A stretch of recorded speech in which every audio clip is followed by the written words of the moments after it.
Hey everyone, Life on Side B is a podcast of Holy Ourselves, which helps integrate faith and sexuality through spiritual direction, cohorts, and resources. Learn more at holyourselves, WHOLLY ourselves.org.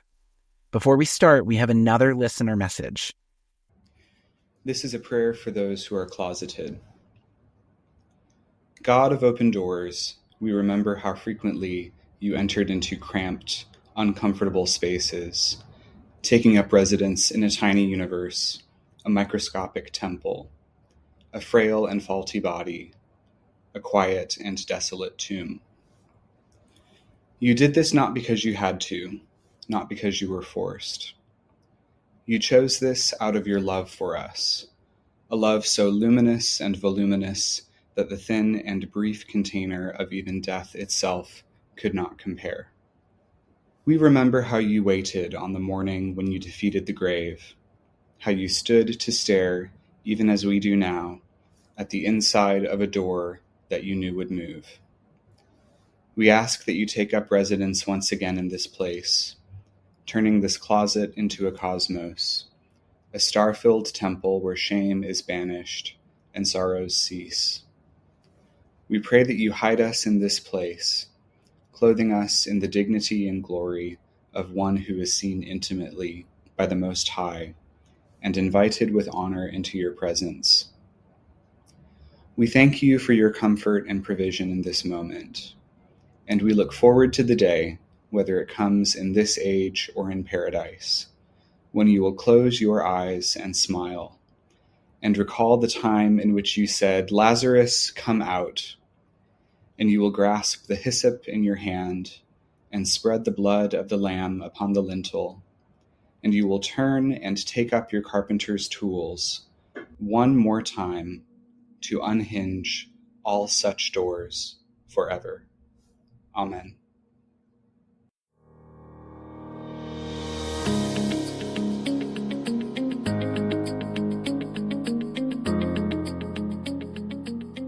Well, hello, Life on Side B family. We are here for another episode of Life on Side B. This is actually Bekah's episode. Bekah! Yeah. Yes. We haven't gotten to hear your voice yet on this season. I know. It's been a weird time of laying low and being quiet so far. So I'm excited to be talking. Yeah. Today. Yeah. Well, we got a lot to say. We have a lot to say. We are going to be, this is your episode. And Henry Abudo is here. Hello, Henry. Hello, hello. I see your face, and then I'm like, wait, no other people are seeing your face, so I need to introduce you. Yes.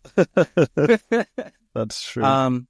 Yeah, so we are talking about, as we've discussed, celebrity culture, and especially kind of what does it look like to live side B when it's like not part of your main job anymore, which I think that a good transition of that is, Bekah, could you give us a life update? Like, what are you doing? Yeah. I think probably a lot of people would wonder. I know. I am not a professional gay anymore at the moment. I don't know how you want to say that, but yeah.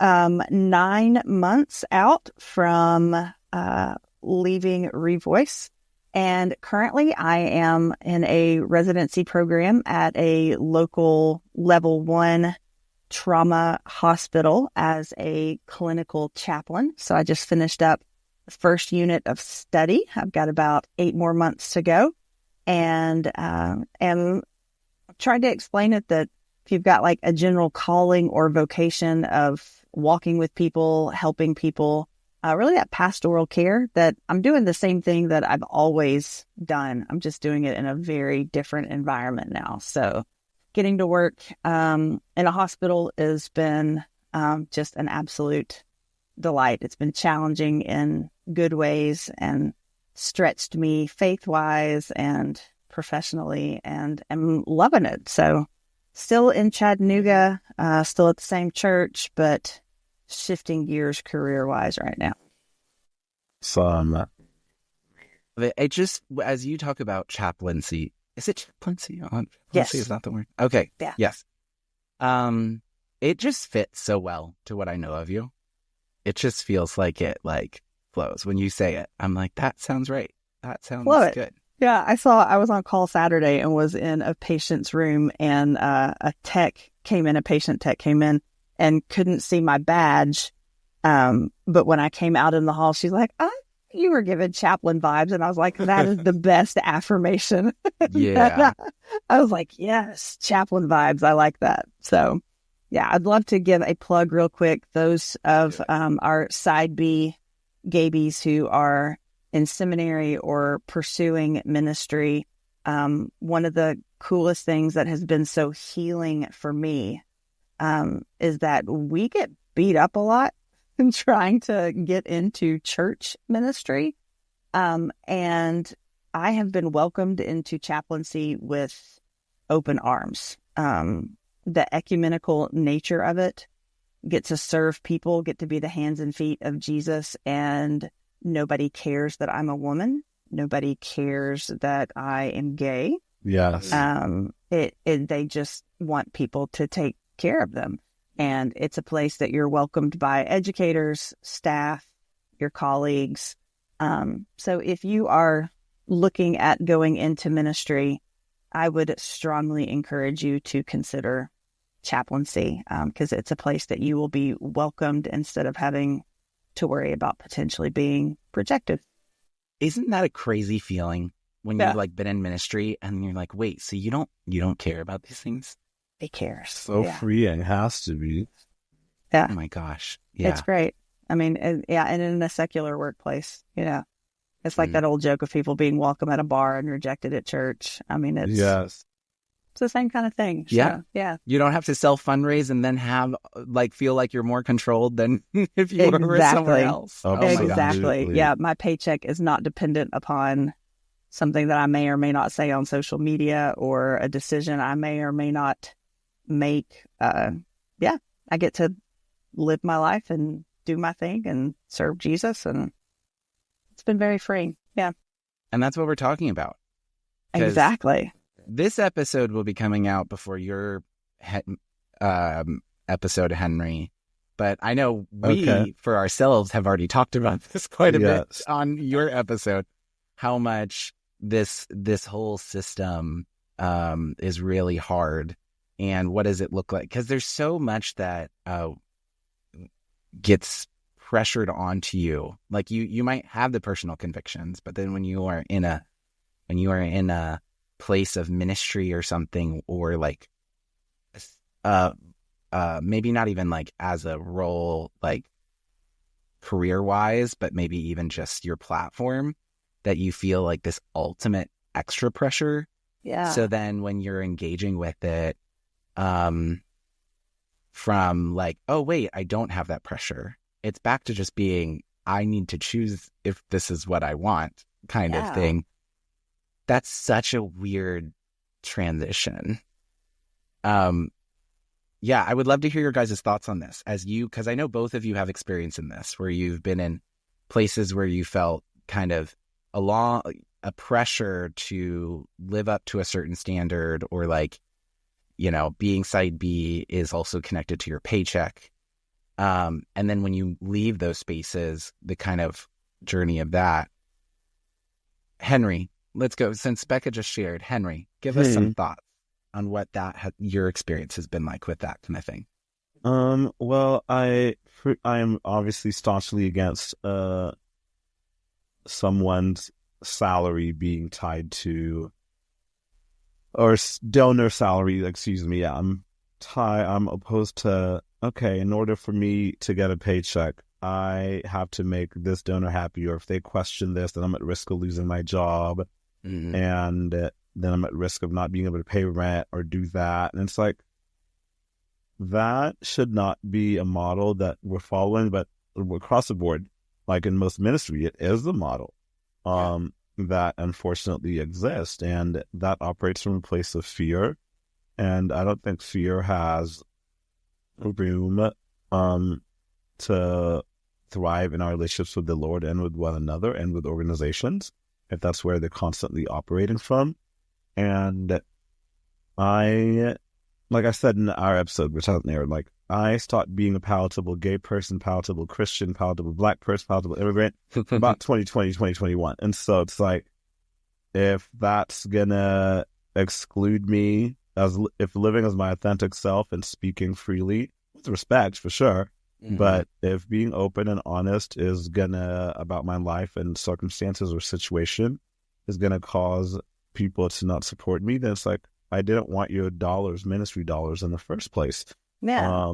And so which is why one of the reasons I'm a contract worker for an organization, stuff like that. It's because they're paying me. I'm not fundraising. I've always said I would never do full-time ministry. I absolutely would never. So, as a vocation, because I think it does not give people room to stumble. And then if you do, so which leads to lying and fear and whatnot. I mean, it's how these affairs and all these things get uncovered because people thought they had to be perfect. Nobody's perfect, but when you're expecting perfection in order to get paid, that is just not healthy. Yeah.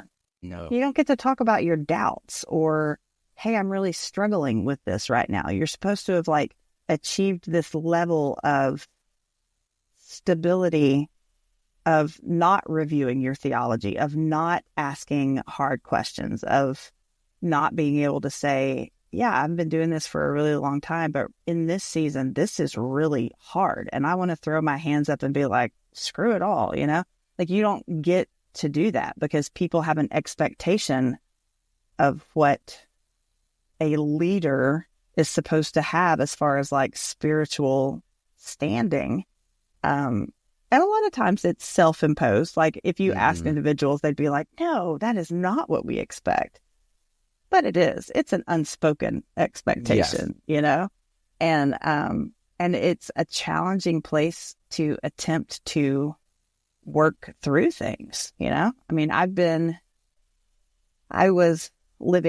call it being a public gay really until I started the last 4 or 5 years when I was working with Revoice, of it being because it is what my job was and I was out.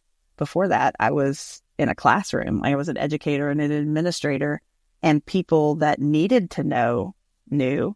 And I had a blog and I spoke at conferences, but I had managed to kind of keep the two separate, that unless somebody went looking, they weren't really going to know one from the other. But that was one thing that I said from the very beginning of just knowing myself and my weakness, that the Lord put me in vocation that was public, was forward facing, because I had had adults that had let me down when I was growing up. Even now, people do things and it disappoints you. And the sort of vow that I had made, that I see now is a pretty toxic thing to do as a leader. But at the time it was, I will never be that person to other people, And I think the Lord knew that for a certain season of my life, I needed that sort of external sort of drive, that it wasn't even so much I love Jesus and so I'm committing to this. It was, I'm not going to be that person that destroys that kid's faith. And I think that's one of the reasons that we're created to be in community, that our community is a positive peer pressure sort of thing. But that makes sense when I was in my 20s, but I just turned 45. I've been doing this thing for more than half my life now. Yeah. And being able to say, this is hard. People in their 20s don't, you want somebody to say, oh, it's great. It falls, it dies down. You find community. It meets this need. And in some ways that's true. But there is still those times of deep longing and feeling like you're missing out. And golly, having 2 tweens, it would be amazing to be in a partnership with another adult that, so there are things that I'm like, this is for the birds. But when I was in public ministry, I never felt like I could talk about that publicly. So it is. The last 9 months have been kind of a different sort of season, which the irony of it is I'm not publicly doing that sort of ministry anymore. And then I basically went radio silent publicly talking about it, which is the total irony of it. But it's now that it's not the thing, I'm I don't know what I would have to say. So it's one reason I love that we're having this conversation today. It's kind of like the first opportunity to be able to talk and process a lot of that. Yeah. It's like Darren Calhoun says, professional gaze. And it's Yes. Yeah. Well, and I think that like the hard part in all of this is I understand when you are a ministry and you have specific core beliefs. You obviously within certain roles need people to agree to those beliefs. But the sad part is that kind of ministry and the fear base, like Henry, what you were talking about, leads it to be like the gatekeeping, the boundaries end up being related to stuff that has nothing to do with those core beliefs. Like how feminine or masculine you appear. Or as we've talked about, the questions you have, or even more, the idea that you can't fail. You know, granted, life on side B has never been, we have not gotten paid from this. So we are not a paid organization. But I know we had a co-host talk at the beginning of being like, listen, if you end up sleeping with someone, okay, like if nothing else, let's talk about it. What do you need? Because I think that's what's really sad is that when people do tell their ministry leaders, hey, this happened, or I'm having these questions, none of it goes to, hey, let's walk alongside you. What do you need in this time? Like it goes to, well, we have to protect ourselves. We have to do all of these things. And it never actually cares for the person. And I think that becomes so draining. Like I know in my current church role, it's been so crazy. Like we'll still have people that come into the church and have a really hard time that there's a gay pastor, but I never feel I'm on the chopping block for that. Like it was actually really powerful. Last week, my pastor came to me and was just telling me about some stuff going on and was like, I want you to help me explain side B and some of these things to me so I can have these conversations so you don't have to. I love that.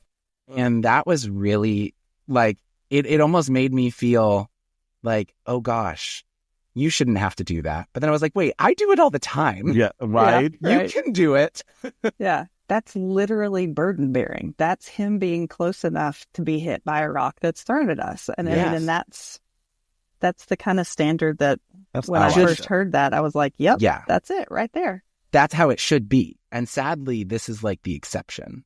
What's interesting about all that is like how when people perceive that you're doing something against convictions or you're being unclear, instead of asking you, they'll just distance themselves from you. Yes. And because they don't want like the aroma of whatever to be on them or the perception to be on them.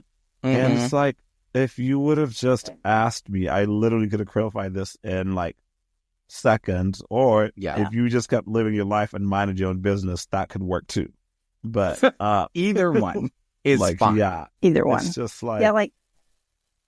Oh, go ahead. Yeah, you... Oh, like it reminds me of... I've gotten to the point now that it makes me sad for people that are like that. Yes. That are... Because I can see, like, they are projecting how much they live their lives according to the perceptions of other people. Like, one time when I was still teaching, I had a parent that essentially like led a crusade to try to get me fired because I was a gay Bible teacher. And I said something about like just general commitments that I had made to try to, reduce temptation, reduce perspective of any wrong, live above reproach, that kind of thing. And I made the comment really out of frustration. I was like, I have never lived with a roommate in this part of my adult life because if I lived with a male roommate, people who don't know that I'm queer would assume we were sleeping together, and that could damage Christ's reputation. But if I had a female roommate, like most single women are able to do, people who do know that I'm queer would assume that we were sleeping together. And I said, it sounds like a you problem, not a me problem, that your perspective and assumption is two single people living together must be having sex. I said, but I've made massive financial sacrifices because of that. And the response basically was, well, that's the decision you've made by being out and choosing Christian work. And I was like, so as long as we keep our sin quiet and to ourselves, then y'all are cool with it, but don't put it up for us to have to deal with and think about, because that ended up being what I realized was they didn't want to be confronted with the idea that someone could be queer and faithfully living for Christ, because that did not fit in their paradigm. And so they just assumed that if I'm acknowledging that I'm queer, I must be having sex on the side somewhere. And when I could say, last time I had sex with a woman, your kids that I'm now currently teaching weren't even born yet. So like, I've been consistently living a Christian sexual ethic. Like, I personally would want me to be the one that would talk to your kid about having a Christian sexual ethic, because I've been attempting to live it faithfully for 20 plus years. That seemed, but it was like, absolutely not. And so like, not having that sort of pressure now, it's weird. Like, my job doesn't depend on other people's perceptions of my sex life or lack thereof. And so I really have spent a lot of the last few months, like, kind of deconstructing and examining, why do I believe what I believe? Like, it has been almost on autopilot for at least a decade of, well, this is what I believe because it's what okay, so why? And my theology hasn't changed. I think that when you can go through and examine it and compare to new or different, like, I've spent a lot of time reading affirming perspectives on things. And I'm like, maybe this one will be the one that convinces me that I've been wrong all these years. And so far, they haven't, So, like, it's been strengthening for my personal stance and my theology of sexuality.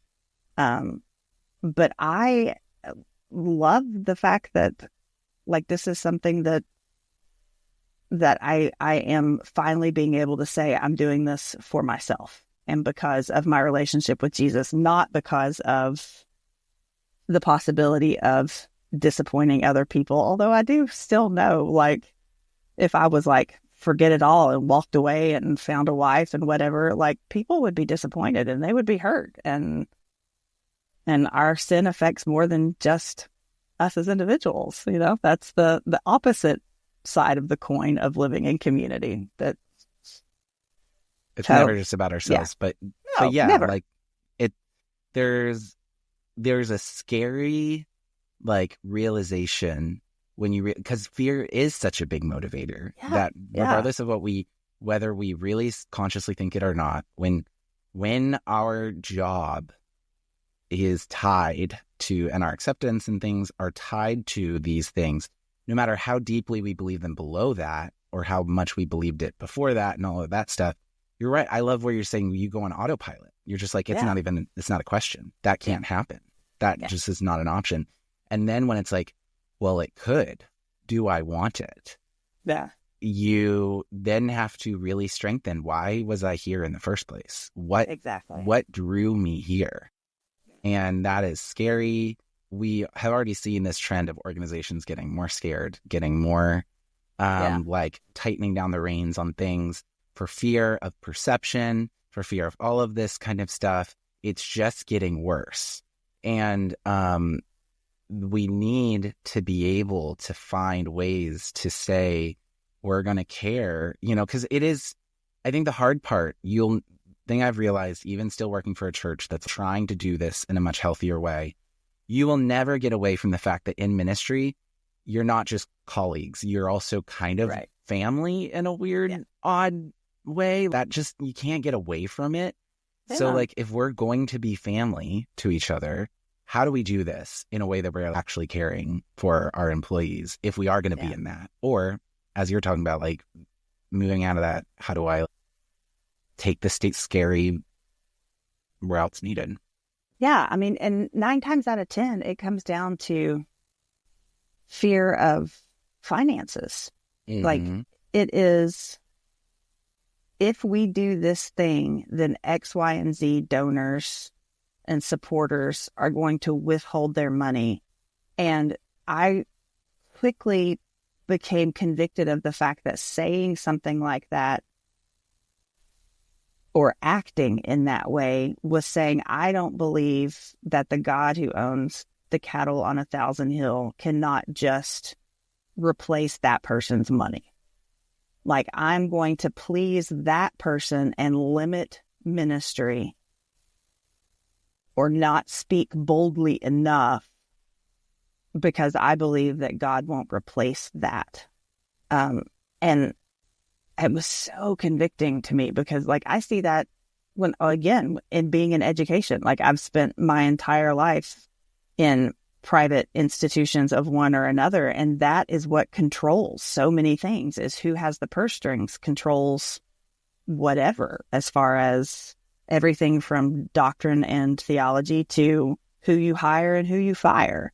Mm-hmm. And I've seen the result of that in my life, in the lives of friends who are like, I am going to stand up for what is right. This is what Jesus did. This is what I am going to do. And to be rejected, fired, destroyed because we're more concerned about keeping whichever donors.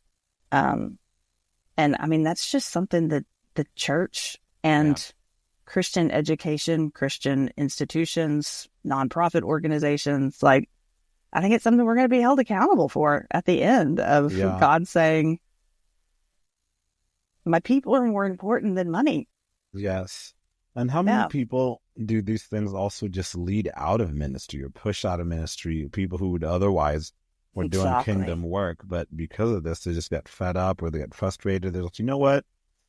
I can love the Lord and serve the Lord elsewhere with this, but it's like these organizations and these churches benefit from having these people, but because you're too worried about playing games and optics and whatnot, it just takes away from the ministry work that you should be doing.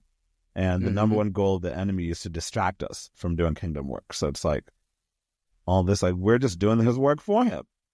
Yeah, exactly. Well, and I think that I'm just going to like go right into it here related to all of this is the fact that most of these donors, like, let's take people, ministries, maybe not side B ministries, but ministries that are caring for side B people. Most of the donors are not side B. Most of them are not LGBT. They are straight Christians, and normally more on the conservative side. That's just generally how donor bases normally work. Yeah. Side B is a very low income community in general. And so I think what's really sad is that then when that becomes our fear, we are catering to people whose main priority is not the population of people that we feel called to care for. That as much as they might think they understand, they don't. And I think one area that we're seeing this, you know, obviously, I'm just going to say, because celibate partnerships have been one of the biggest, most attacked areas, and the amount of conflict that comes over how open people are in celibate partnerships, whether they get civilly married, when we are already caring for a community that is really low income, and we're going to just make it harder because straight people have an issue with it. That's really, really damaging to our outreach. Like I and say, so I think, go ahead. I'll say they can run to their fainting couches. Yeah. I just think that we have to be able to look at how do we care for this community, which, is not going to be the main donor base. It's just never going to be. Yeah.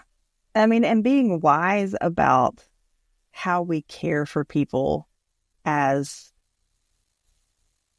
governments change, as legislation changes.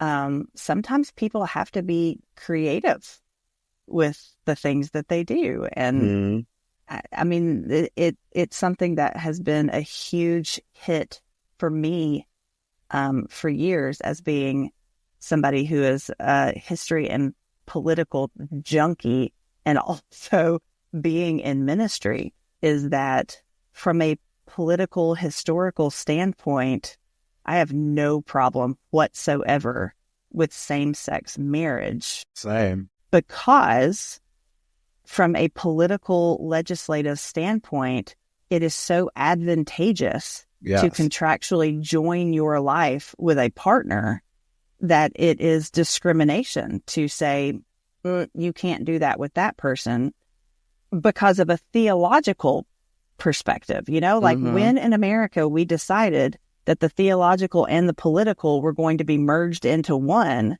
we killed it for the church to be able to have anything to say about marriage. If we had done civil unions in the 90s and church marriage and kept those two things separate when we had the opportunity, it would be a whole other conversation. Completely. Yes. Yeah. I mean, this is not an issue in Europe because they have civil unions versus religious marriages. Yeah, Latin America as well. Exactly. And so it's a uniquely American problem. But now that it is so politically advantageous that you can have a civil union and it not be a religious thing in America, if you want it to be, that if it's going to benefit our queer brothers and sisters for whatever reason to be in a celibate, civilly recognized partnership, what's your theological justification for that not occurring? You know, I mean, it's something that you have to be able to think through. And I have had "you must live above reproach" weaponized against me so many times in my life that is not an option anymore. If that one phrase from one verse is what you're going to use to justify that sort of decision, you got to have more than that, you know? And I would be interested to see, but most of the time all it is, well, it just looks bad. And that's not good enough. Like throughout history, Christians have looked bad. That's part of it. To speak on it. It's got to be more than that. Yeah. Ooh, I love this. I know, right? Once you said that's discrimination, I said, we're cooking with gas now. We are cooking with gas. I mean, I will talk about some civil rights all day long. Well, because also... Don't make me put on my U.S. history teacher hat. I mean... Jason and Matt brought this up in my follow-up interview with them about, like, are many of the things related to this things you could do with an attorney? Yes, but attorneys, again, cost money. Yeah, rather than a $30 marriage certificate from the courthouse down the road. Yeah. But I think that this is, again, where all of these things become about respectability, become about how do we look compared to are we actually living out the gospel in our hearts, which is like what Jesus called us to. We literally are calling people to be whitewashed tombs rather than actually like living the gospel. And I think that is the call. I hope that people, as we're finishing out this podcast, can see that the thing that we as a co-host team have wanted is to have these hard conversations, is to say these difficult things, because these are the things we need to talk about if this is going to be, if side B is ever going to be something beyond a fad of like trying to figure this out. Yeah. These we are the have things. to have those hard conversations. And I want people to tell me, hey, B, that's a whitewashed tomb you got going on there. Why don't we talk about it? Yeah. Like, if we can't talk about those things, we're not going to correct them. And that's devastating for the church and who's going to be there, you know? I mean, queer people have always found ways to use the law to their advantage to keep up appearances. You know, we've had queer couples who one adopted the other, or how many generations of lavender marriages to keep up appearances. Now we've flipped the tables and we want to be able to use the law to live authentically and openly. And people, I just don't think, know quite what to do with the fact that we want to use that to our advantage now instead of keeping up appearances. You just said a whole lot. The girl's gonna be mad from the beginning of the week, right? I know, but it's you know been what? pent up for months. Here we go. I know, y'all just like wound me up and let me go. The girls that get it, I have one. Yeah, I have we can shift gears a little bit. Go ahead. A positive side of things that I've been curious about. What has been for y'all like the best part of being public or professional gays? Like what has been the good and the glorious and the precious for you in having had that time?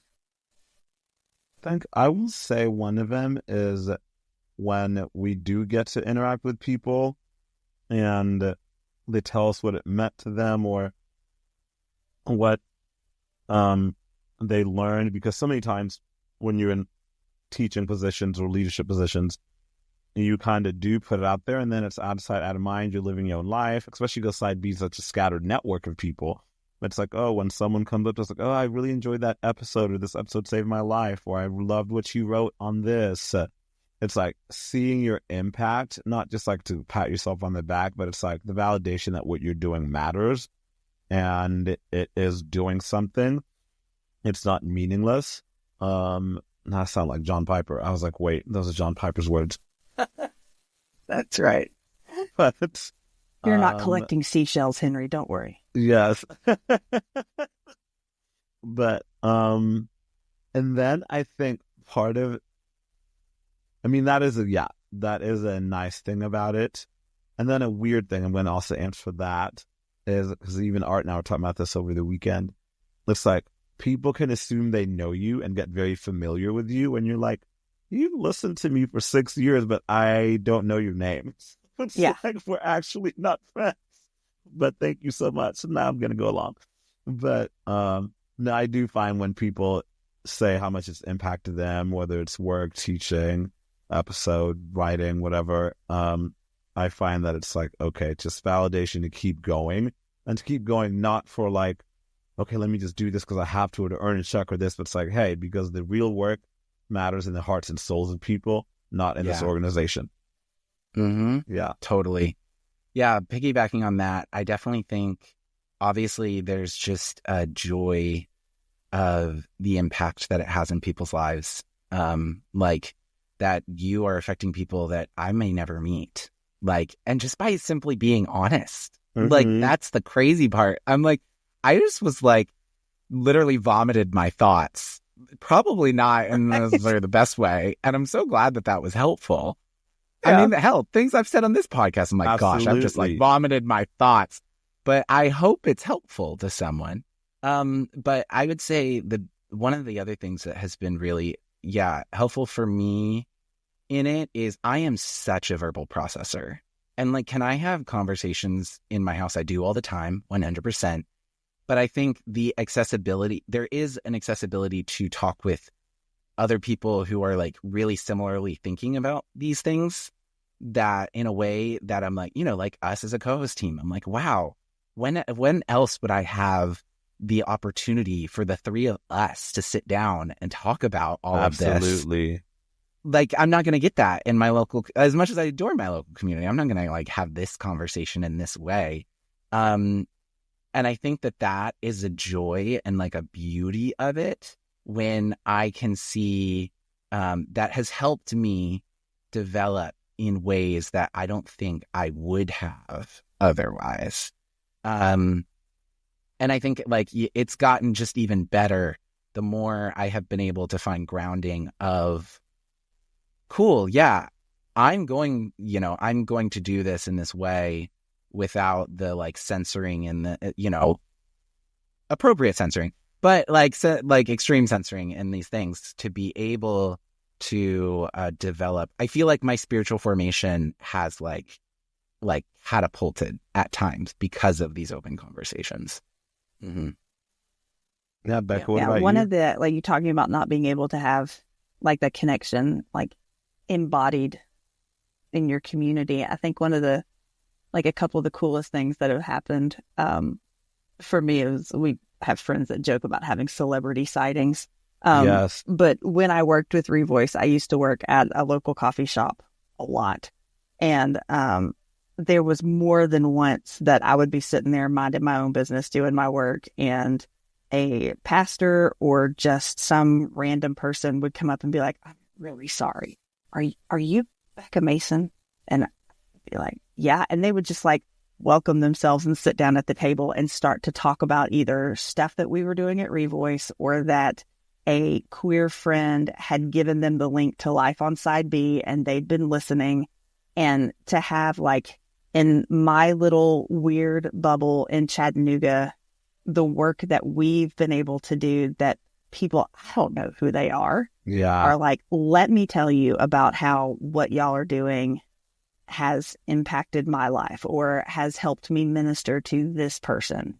That in moments when I would get frustrated because, like, one of the hardest things when I was working at Revoice was like running up against a wall of church culture in my own hometown.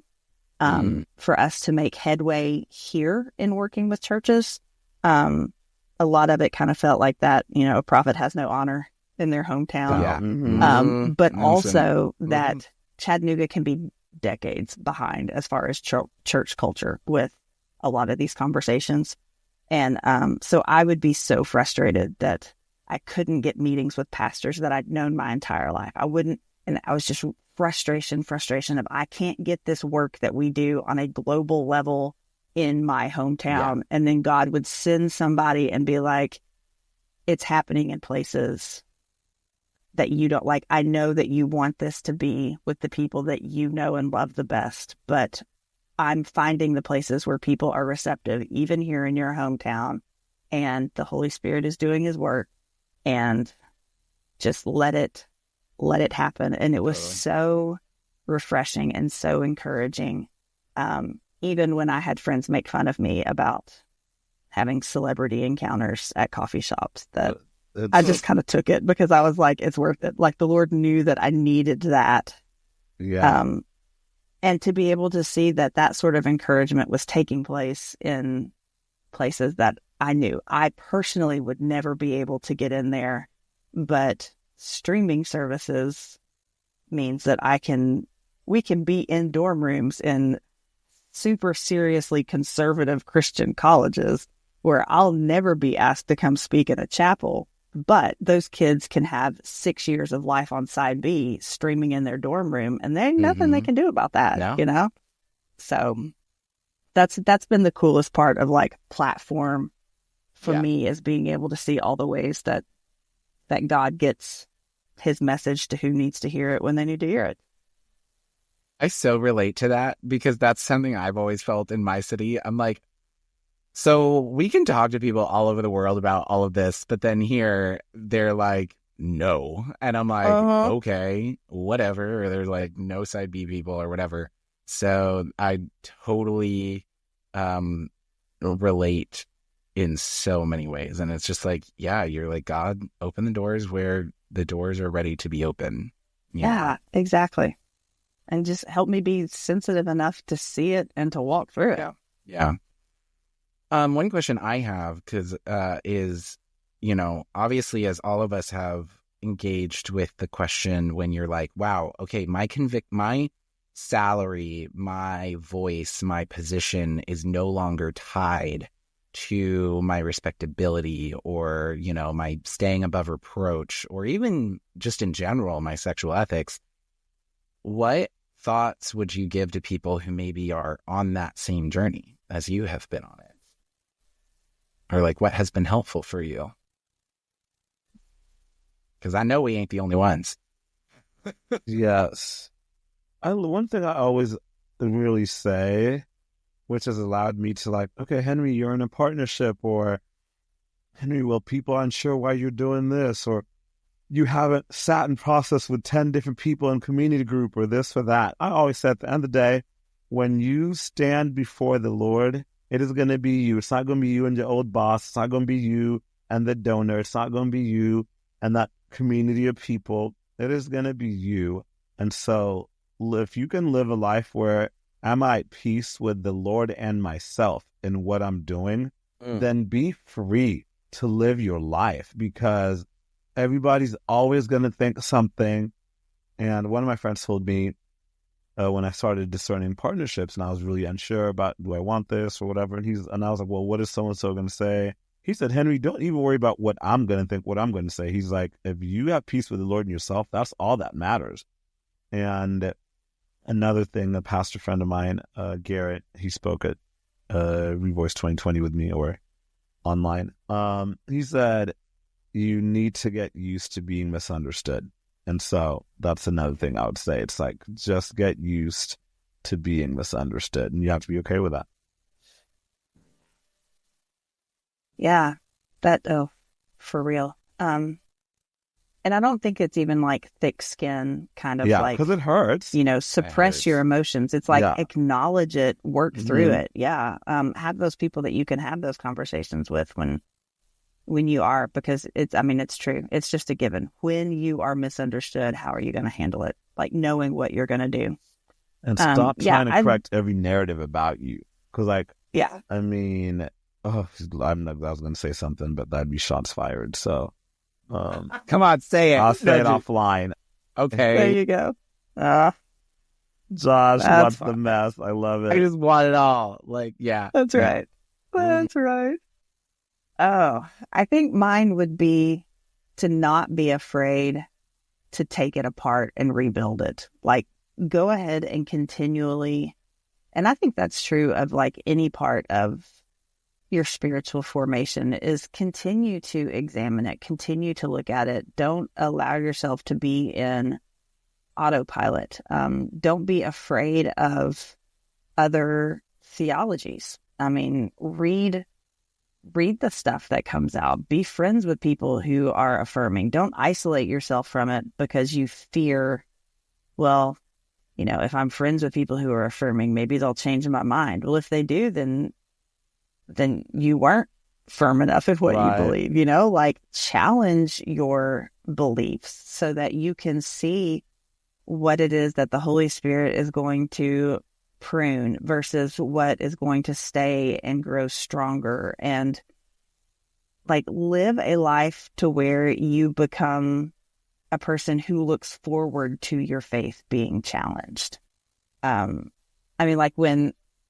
news started first coming out about Richard Hayes's latest book, some people they're clutching their pearls and worried about, what's it going to say, what's it going to do. And I was challenged, it was like, gosh, this is a person that I've really respected who's changed their mind. Like, what is it that he's going to say that changed his mind? How is that possibly? And I looked forward to reading it.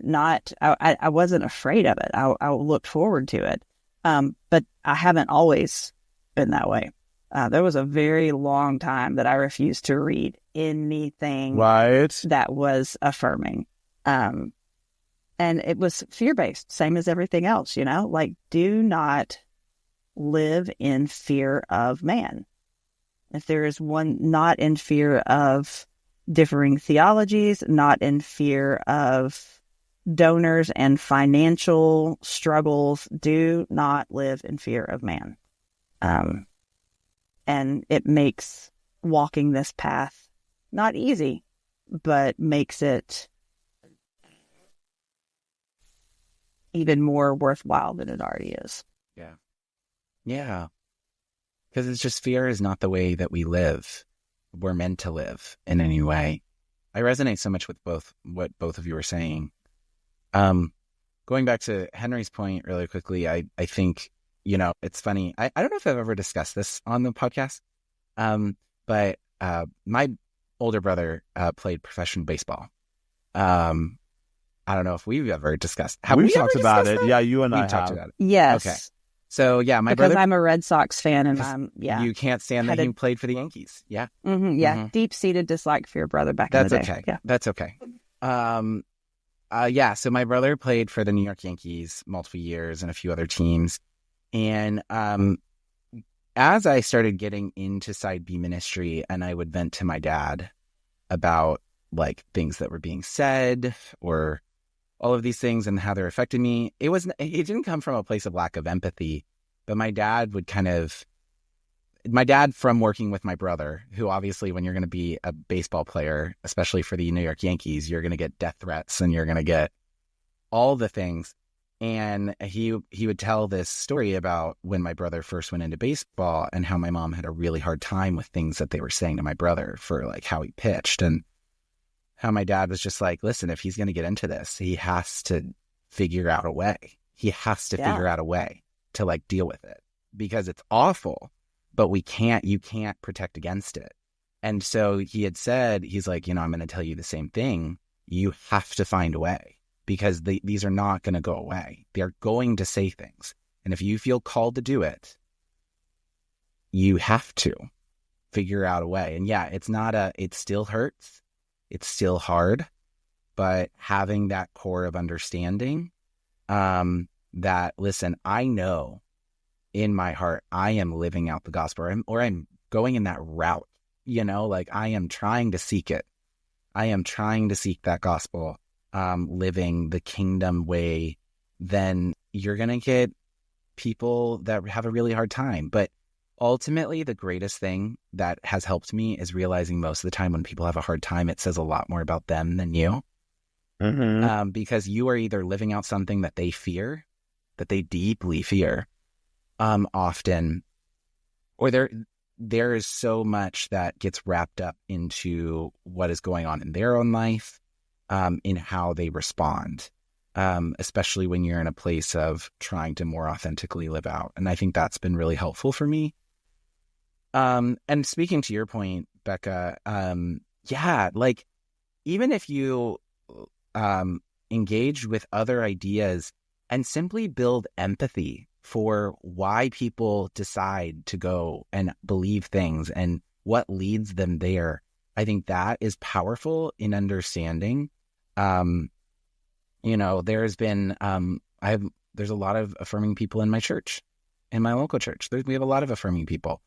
And they are like the dearest people to me, and being able to hear them and understand them and not try to come to a place where I'm like, well, like disregard, like this is why they came to it. No, they have there's deep understanding of what has led them to their beliefs, and trying to evaluate in my own understanding of like, how do I engage with that? How do I feel with that understanding? I think is really important,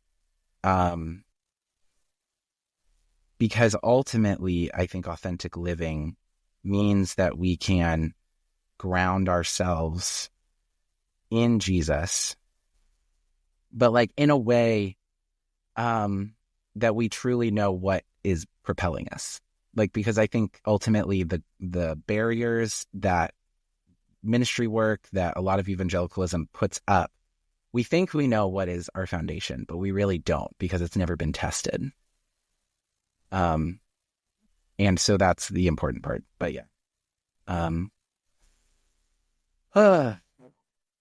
Else about this topic. Life's too short, y'all. Yeah. Too much. I think to live it in a way that if you're not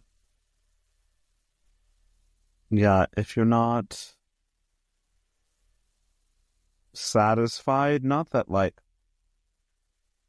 you should be looking for satisfaction in a job or being a professional gay, but it's just like, if it is not stirring your affections for the Lord and his people, and I know it's easier said than done, like go find something else to do, or go do something else, or just go find a different job, because so many people, like you just said about the income inside not being high at population-wise as a whole, or demographic rather, that it's hard to like, sometimes people are stuck in these ministry jobs or in these positions.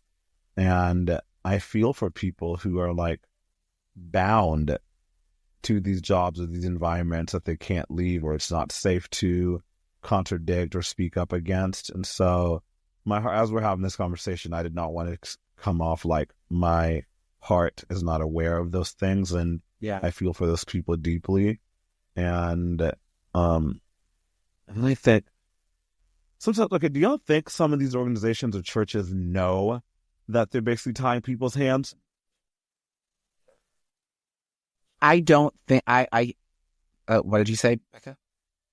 No, go ahead. Yeah, that's I feel like there's a lot of well-intention.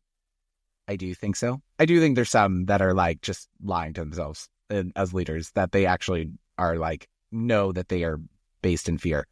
But I do think that there's a lot there, that they are operating out of the systems that they were given, or they are operating out of that. But then, but I do think that there are some that the pattern is clear enough, but they just really refuse to see it. If that makes any sense. Yeah. I mean, yeah, because it's, like I know we've said more than once that purity culture is the straight person's issue that we face. Like, that's their version of it. And I mean, you see how many scandals and everything that's gone on in church, and realize that that fear-based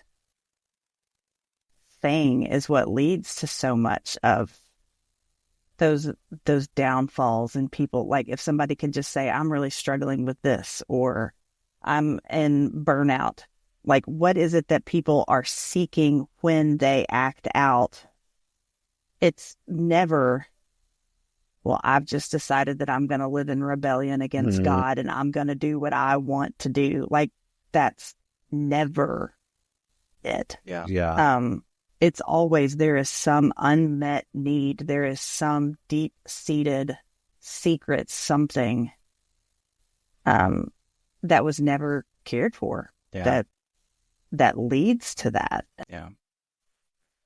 I think one of the things that I want to say this to any leaders who might be listening, to be like, how maybe you're wondering, how do I know if I'm like engaging in this well or not?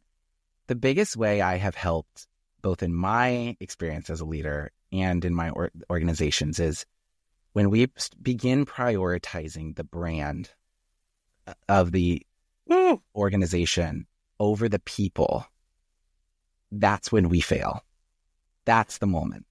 Because brands, ministries will come and go, but people are eternally bound to this world.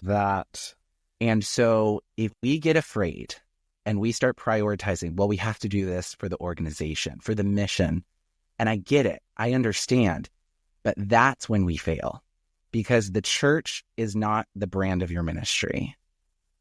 The church is much more eternal than that. And God will constantly make these organizations fall when they fail. But the people are the priority of God's heart. So like, that is where I see the crux of this come in. And I want to encourage leaders listening, prioritize the people over the brand. If your ministry falls, if your church falls, God will arise something else in its place. The mission will continue. Yes. Amen. That's an interesting topic conversation we just had, because I love it. Yeah. It's the good stuff. It's the meaty what matters. But so glad to do it with you both. Yes. As we like finish this out. Yeah. It's funny, everyone listening. I'm just going to go ahead and acknowledge it. We've already recorded the series finale. So this is technically actually our last, this is the last Life on Site. Last. Yeah, it's the end of an era. This is the end of the I era. could not think of a better trio to record with. That's right. Y'all be ready to cry in the series finale. It's coming. Sweet. Yeah, I look forward to just seeing what's next for us professional gays as we unburden ourselves with what has been, as Unburden. a presidential candidate said. Okay, I will unburden you. Okay.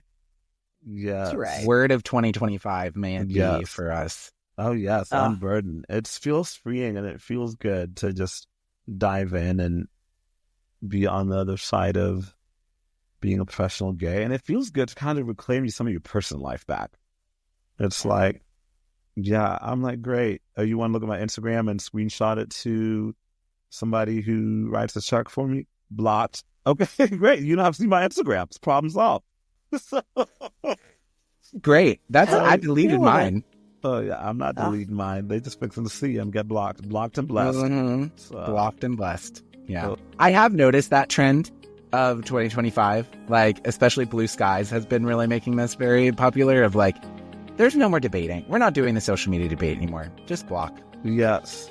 I need to get on Blue Sky. I haven't. It's great. I like it. I like it a lot. I like the you on algorithm. it? Let's try it out then. I take your word. Okay. All right. Well, we will end here, everyone. Be listening for our more episodes as we continue with the last season. Bye, everyone. Take care.